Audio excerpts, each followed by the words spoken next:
maybe if I can summarize some of what you said before, then we can get back on track. Okay, good. Take a nap. It will take about 4 minutes. Just give me 10 seconds to collect my thoughts here. Where are we now? Yeah, he talked about, so you developed the altruistic attitude towards all beings, and you asked Tara, please help me. How wonderful it would be if all beings had happiness and the causes of happiness.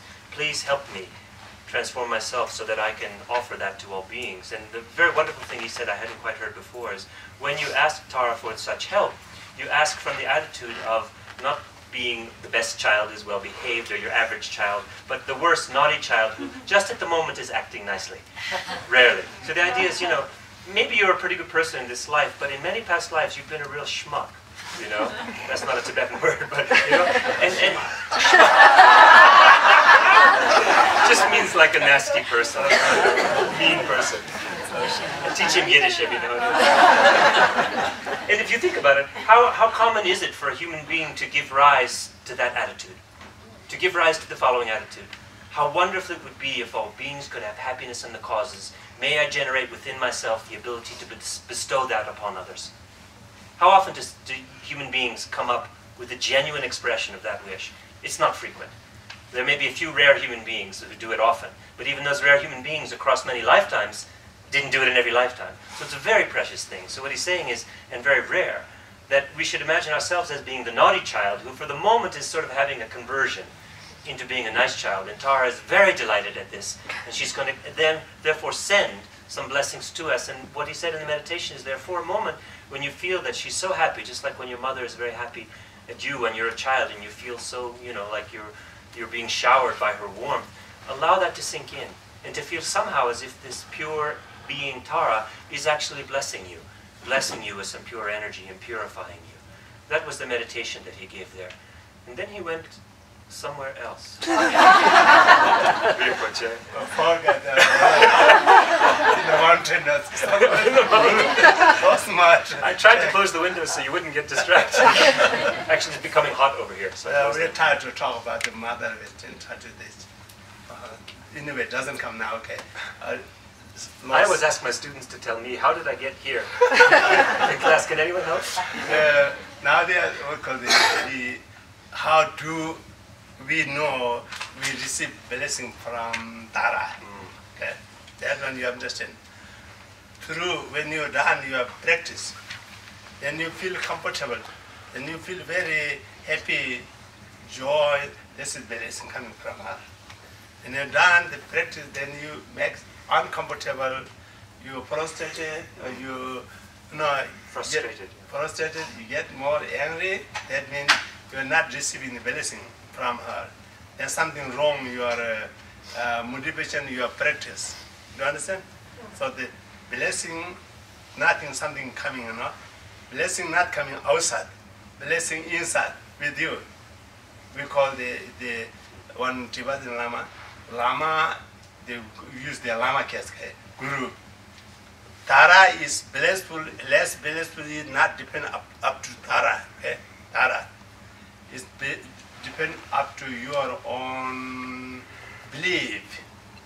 You understand? Or faith, maybe. Faith. Therefore, the Tibetans say, Lama chinlap chedan chung mo lama in rangla mean. The Lama is blissful or less blissful is not depend up to the Lama. The blissful is up to your own faith. You have a deep faith, strong faith.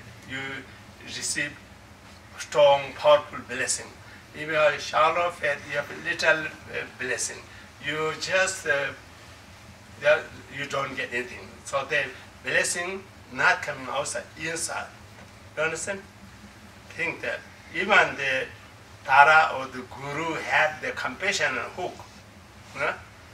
We don't have the faith ring, cannot pull out. You understand?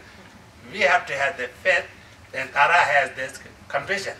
Our faith, Tara compassion, helps us to get out from the suffering of samsara.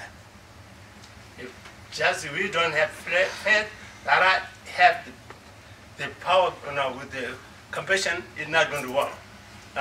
Let's say you have the ball, sure what kind. Round one. Just a round ball. Round ball. I'm correcting. I'm Ball. confusing the ball to drink. Eat, yeah. Ball. Yeah, ball.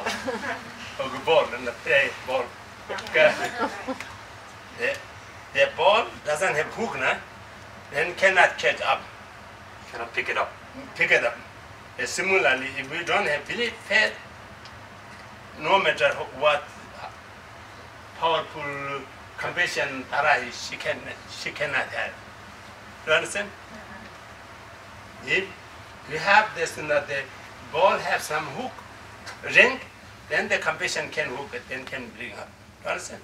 Therefore, have to come there. Your belief, Tara, blessing together helps to get your fulfill your purpose. But Rinpoche, if we don't have an experience of feeling that genuine joy after we ask a blessing from Tara, if we've never had that experience, some of us might have a hard time developing faith. Yeah. How can we develop faith if we don't already have it? Where can it come from? How can we build our faith if we don't have much right now?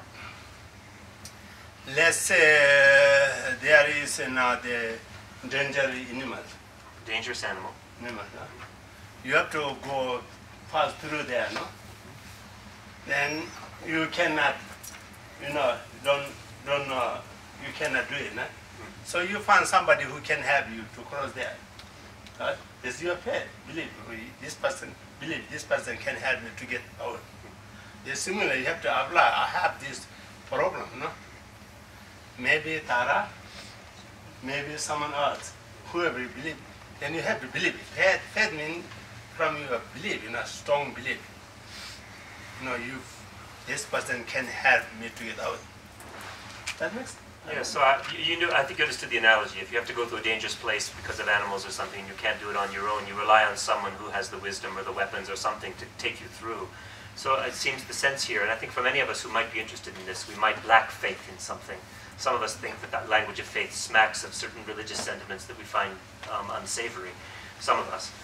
But regardless, the idea is here that if you really feel like you need some help, if there are things within you want to develop and you don't quite have the capacity to develop them, then you might feel, well, I need the help of someone who has capacities that I don't. And if you can generate strongly that sense, I need some help, then who do you turn to if you want spiritual help? A human being, some deity? In this case, it's Tara. So you have to think, well, maybe she can help me. I think she can. Yes. So she can. And it depends on your own belief. Believe you can. This in Tibetan have the stories. One mother has a son who go to India every year for business. The mother really devoted her life to Buddha. So she asked him, when you go to India, please bring Buddha's relics. Some kind of remnants of his body because he was cremated, some bone or hair, or ash or whatever, nail. something piece from them. He asked her, the many times she asked her, he forgot, of course he's businessman. He keeps coming back? Keeps coming back and gone every year. Okay, then the last time she gets tired. Okay, next time you not bring this relics, then I don't want to see you. She's angry. She wants the relic. If you don't come back with the relic, I'm disowning you, she says. So he forgot again. Close to home, he remembered. Oh no! There he saw the dead dog body. He pulled up the one of the tooth from the dog. From the dog, wash it, wrap it in the silk cloth. Silk cloth. But then our mother also did the building. Yes, here is. The tooth of the Buddha. Tooth of the Buddha. So she put on the altar. She put it on her altar at home. Every day she pray, Pray. One day from the teeth comes a ray of light. A ray of light comes out from the tooth one day. The dog's tooth that she thought was the Buddha's tooth. Do you understand? Yes. Her belief makes this one. So Buddha always there. If you have the compassion with the ring. Belief ring. Buddha would bring the hook. Not necessarily the object important. If you don't have belief, Buddha himself shows here. We cannot see, first of all. Second, maybe he's kind of nasty beings.